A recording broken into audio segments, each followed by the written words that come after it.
Bonjour à tous et à toutes. Qu'est-ce qui fait que vous êtes heureux aujourd'hui? Qu'est-ce qui fait que vous êtes serein dans la vie? Qu'est-ce qui fait que vous allez bien? Et je vous le souhaite vraiment. Moi, je me sens plutôt sereine, plutôt bien, plutôt heureuse aussi dans ce que j'ai aujourd'hui, en tout cas. Et à l'inverse, qu'est-ce qui fait que vous n'êtes pas heureux dans la vie? Qu'est-ce qui fait que vous sentez pas bien, peut-être pas à votre place, peut-être que vous avez peur. En tout cas, qu'est-ce qui fait que vous n'êtes pas heureux? Ce que j'entends souvent et ce que je vais vous dire, de moi, peut-être pour que ça fasse plus écho, c'est que, je ne me sentais pas heureuse pendant longtemps parce que je me sentais, pas forcément aimée, en tout cas, je souffrais quand je n'étais pas aimée par quelqu'un en particulier dont moi je pouvais avoir pour qui je pouvais avoir des sentiments. Et en fait, dans ces moments-là, le fait de ne pas sentir aimé, ça me mettait face à un vide abyssal et face à une douleur immense de tu ne m'aimes pas, donc, enfin, le raccourci que j'ai fait, c'est je ne suis pas assez bien, je ne suis pas quelqu'un de bien. Enfin, ça c'est comme comment je l'ai compris après, mais je te demande à toi de venir m'aimer, de venir remplir mon vide quelque part, hein. Et en fait, forcément, quand on n'a pas, on souffre puisque on n'a pas suffisamment de ressources en soi pour s'aimer. Souvent, c'est parce qu'on on sait pas qui l'on est, on sait pas, on n'a pas forcément confiance en soi, on n'a pas conscience de notre estime de nous. Enfin voilà, il peut y avoir tout un tas de choses. Là, c'est un point de vue que je vous exprime, mais en tout cas, mon manque de bonheur était souvent lié aux autres, hein, au fait de ne pas m'aimer moi, de ne pas savoir qui j'étais, de ne pas savoir ce à quoi j'aspirais réellement au fond de moi, et puis d'être dans une forme de aïe, maintenant je me connais, je sais ce que je veux, je sais ce qui m'inspire, je sais à peu près ce à quoi j'aspire. Il y a des choses que je ne sais pas, mais en tout cas je me laisse beaucoup plus porter qu'avant, et c'est ce qui fait que, ce qui me rend heureux, c'est cette confiance en fait. Je pense que le fait d'avoir confiance en l'avenir, le fait d'avoir confiance en moi, le fait d'avoir confiance en mon projet, le fait d'avoir... Et même si dans la réalité, il y a des choses qui sont loin d'être acquises, mais en tout cas, je me sens bien dans le moment présent. Pourquoi? Parce que je ne suis pas dans la perspective d'après. J'essaie au maximum d'être dans mon présent. Être dans son présent, ça ne veut pas dire ne pas avoir des objectifs, en fait. Mais en tout état de cause, dans le moment présent, il ne me manque rien pour être heureuse. Voilà. Il ne me manque rien. Euh, J'aimerais bien avoir des choses en plus, que des choses fonctionnent, mais aujourd'hui, même si je n'ai pas ça, je me sens bien quand même. Je me sens très bien, très alignée, très à ma place. Je manque de rien. Donc, et en fait, c'est ça. Et c'est essayer d'aller toucher, d'aller toucher ce qui fait, qu'est-ce qui vous manque en fait. Et dans le manque que vous allez trouver, c'est de vous dire, vous, qu'est-ce que vous pouvez faire pour que ça change. Pas qu'est-ce que l'autre peut faire pour que ça change. Qu'est-ce que vous pouvez faire pour être mieux. Je vais vous redonner un exemple me concernant, parce que je trouve que les exemples, ils sont très clairs. Il m'est arrivé il y a 2 3 ans, ça je crois encore, c'était un week-end férié, à l'époque je travaillais encore, enfin j'étais encore salariée en tout cas, et je me retrouvais seule le week-end et j'étais dans cette phase de souffrance où j'avais des sentiments pour quelqu'un qui n'était pas là. Et, euh, et j'étais au fond de mon lit, je pleurais, pauvre de moi, parce qu'en fait je pleurais sur moi, pauvre de moi, gna gna gna, enfin en tout cas on peut se raconter tout un tas de choses. Et je me suis dit, bon ok, qu'est-ce que je peux faire aujourd'hui pour que moi j'aille bien, en tout cas pour que cette journée soit, plutôt que d'être à moins 10 sur 10, qu'elle soit au moins à 3 4, on va dire ça comme ça, voire même à 5. Et je me suis dit, qu'est-ce que moi je peux faire pour que ça change? Et en fait, c'est là où on peut avoir une clé. On n'a pas toujours les ressources, attention, hein. Mais en tout cas, quand on a la ressource, quand on l'a pas, on peut demander de l'aide. Mais quand on l'a, c'est de se dire, bah là, je vais aller prendre mon vélo et je vais aller me balader à vélo. Et le fait de rentrer en mouvement, ça m'a. Le fait d'être dans le mouvement, ça m'a permis déjà de bouger, de voir un peu la nature. Enfin voilà, j'ai fait ma balade toute seule et je ne vais pas dire que j'ai pris à ce moment-là un énorme plaisir, un kiff, voilà. Mais en tout état de cause, j'ai trouvé une solution ponctuelle pour qu'il y ait moins de douleur, voilà. Et pour apaiser ces douleurs et d'être un peu plus heureuse, un peu plus, un peu mieux, on va dire ça comme ça. Parce que ça ne s'est pas fait du jour au lendemain. Mais au fur et à mesure que je comprenais mon besoin, je me disais, ben là, il me manque ça. Et qu'est-ce que moi, je peux faire? Qu'est-ce que moi, je peux faire si je veux être entourée? Je me sens seule, ok. Qu'est-ce que moi, je peux faire pour moins me sentir seule?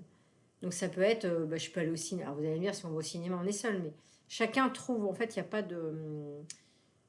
a pas de bonne méthode. Chacun va trouver que le fait de sortir au cinéma, même s'il est seul, il va se sentir moins seul, vous voyez. Donc ça, c'est propre à chacun. Ou alors, c'est d'inviter quelqu'un. Ou alors, c'est d'aller dans un centre-ville se balader. Alors, même si on n'est pas en communication, le fait de voir du monde, ça peut aider à se sentir moins seul, par exemple.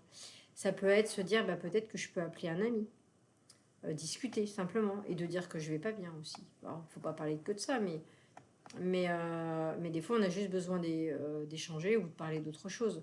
Mais en tout cas, c'est que vous alliez chercher comment vous pouvez actionner des choses.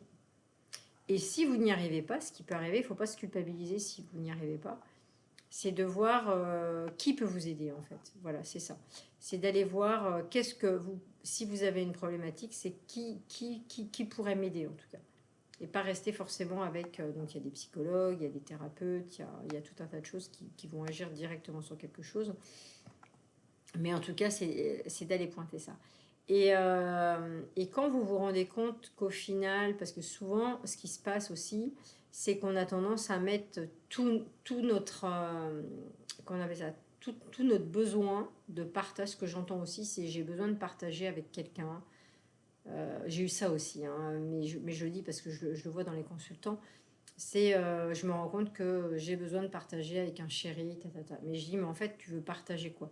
J'ai besoin de partager, de faire de la cuisine avec quelqu'un, par exemple. C'est un truc qui me rend. Mais je dis, mais est-ce que tu es obligé, est-ce que c'est obligé que ce soit un chéri? Ça peut pas être, ce besoin-là peut pas être rempli avec un enfant, le fait de cuisiner avec son enfant, ou le fait de cuisiner avec un pote, ou avec une amie, de dire à une copine, tiens, ce soir, est-ce que ça te dit, on prépare le dîner ensemble? J'aimerais bien partager ce moment de préparation ensemble. En fait, c'est d'aller précisément se dire, voilà, moi j'aimerais ça, j'ai ce besoin-là de partage, et comment je peux le remplir?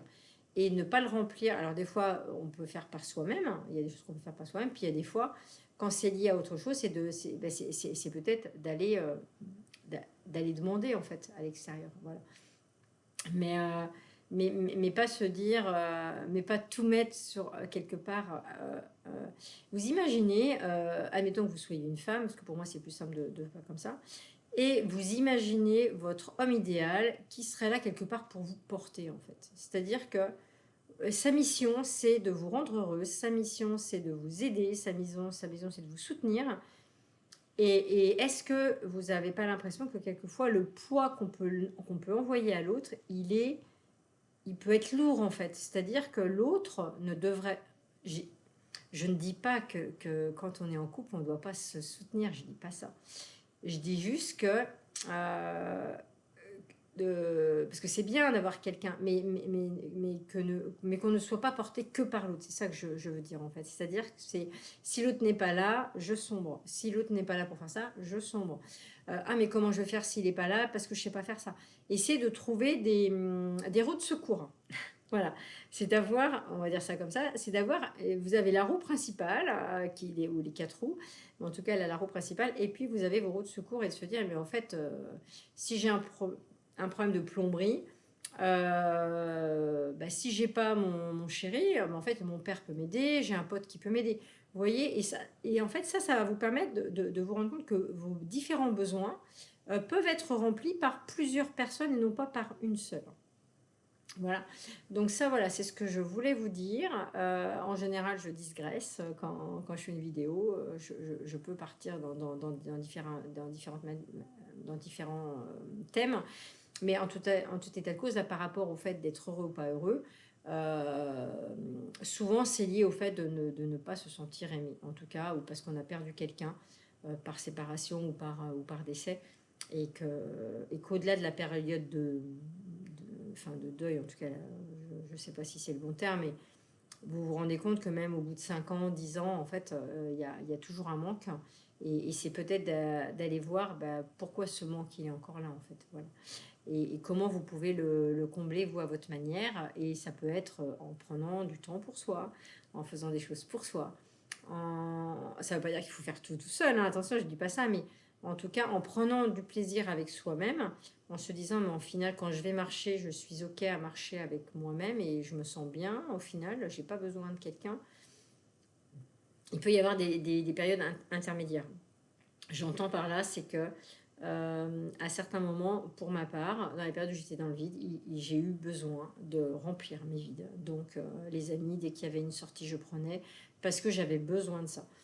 Et donc, je ne suis pas passée tout d'un coup de il me manquait quelque chose à je vais travailler sur moi toute seule. Ça s'est fait progressivement et ça s'est fait avec plein de gens qui sont passés dans ma vie et j'ai comblé beaucoup en regardant des films, en regardant des séries, des fois sur Netflix. Enfin, et puis à un moment donné, quand j'ai eu rempli ça, je me suis dit ok, c'est bien ça, mais en fait, là, je suis en train de remplir et je me rends compte que ça me fatigue aussi. Donc bah, peut-être que là, j'ai moins envie. En fait, vous voyez, il y a des fois, on a besoin de choses à certains moments et après, on en a moins besoin parce que on se rend compte qu'ailleurs, on a rempli nos vides, ça va un peu mieux et qu'on peut peut-être essayer de travailler tout seul et de vivre des choses tout seul. Donc ça dépend de chacun, ça dépend de chaque histoire. Il n'y a pas de vérité absolue et je n'ai aucune prétention pour dire ça. Mais c'est juste une piste à explorer en tout cas et comment moi je l'ai vécu en tout cas et comment aujourd'hui je n'ai plus besoin de me sentir... Je sais que je m'aime, je sais que je suis aimée, mais je n'ai pas besoin qu'on me le dise. Je n'ai pas besoin qu'on me l'exprime, même si c'est toujours agréable quand quelqu'un dit bah voilà, je t'apprécie. Mais il n'y a plus besoin de ce retour de l'autre pour me sentir exister. Donc forcément, on se sent beaucoup mieux. Donc bah, écoutez, si ce sujet vous intéresse, n'hésitez pas à me le dire et à aller visiter mon site internet corinne-gros-flirdebac.fr. À bientôt, au revoir.